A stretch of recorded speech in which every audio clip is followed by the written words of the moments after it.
We're breaking this into three parts. And this first part, we're going to be covering the agents of deterioration. And these are the things that can cause damage to historical records over time.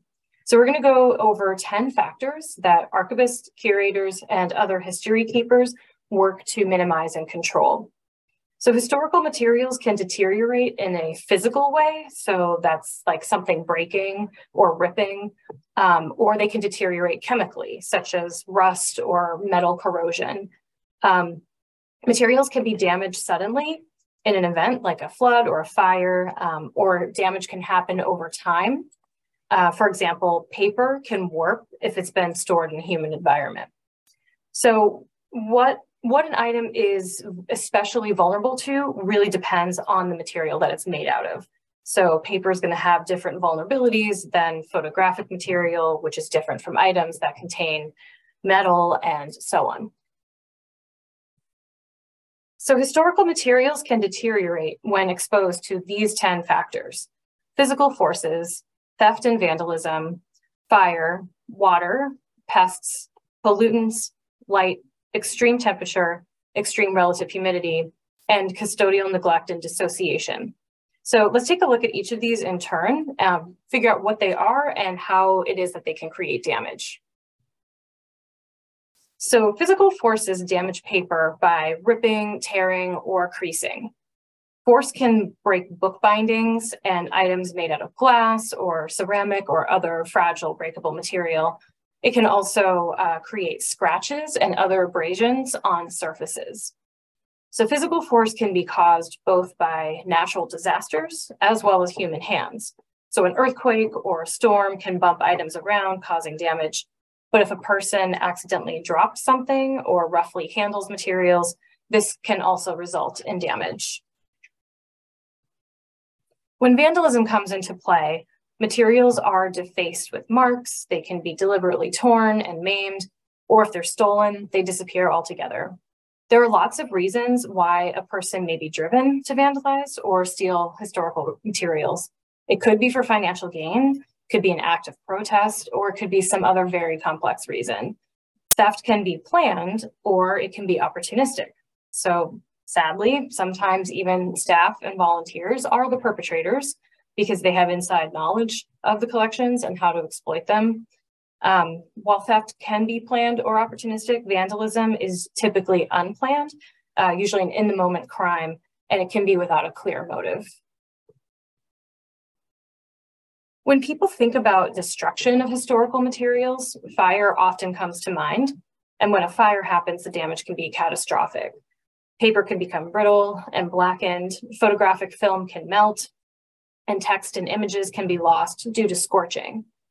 Fires can start in a number of ways, including from electrical sources or chemical sources, such as nearby flammable materials, or even chemical properties inherent in the materials, in the historical materials themselves.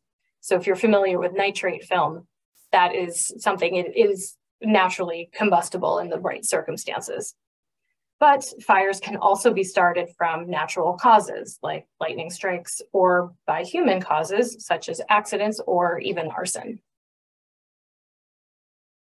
Water might be enemy number one to historical materials, causing tide lines as seen here in this picture and other kinds of staining. It can warp and distort material as it swells from the excess water. And if not remedied quickly enough, water and moisture can lead to the growth of mold, which provides not only a disastrous situation to historical materials, but also poses a risk to human health. This kind of damage can result from natural events, such as flooding caused by storms, or from the failure of man-made systems, such as a pipe leak. Basements, garages, and attics are particularly susceptible to water damage as they have less insulation and climate control than other building areas. Unfortunately, though, due to space considerations, collections are often stored in these spaces. Rodents and insects can cause great damage to materials by eating away at them, especially paper, as seen here. Pests see materials, especially paper, as sources of food, but they may initially be drawn to the area because of human food or trash remnants. So they can also be drawn to damp storage conditions, meaning that those problematic areas that I previously mentioned, the attics, basements, garages, they can be doubly problematic. Pollutants can come from the inside or the outside. They can come in two forms. Particulates are dirt and dust, kind of like what's seen here on the top of this box.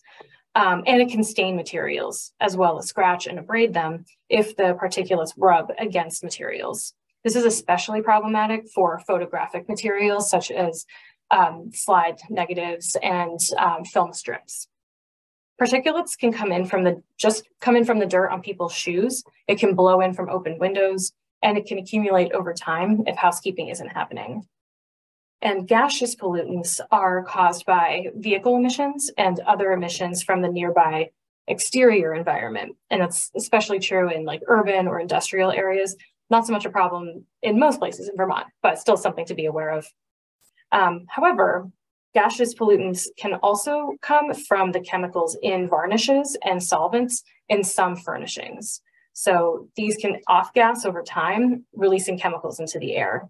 So these chemicals, whether they're resulting from external emissions or from internal off-gassing, can cause a chemical reaction in certain materials, causing them to yellow and brittle and other kinds of damage.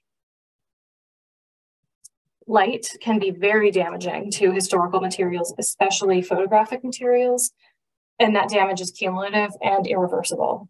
It's caused by direct and prolonged exposure to natural UV light from the sun, so just through windows, or by artificial light with UV, so that's including fluorescent and incandescent light bulbs.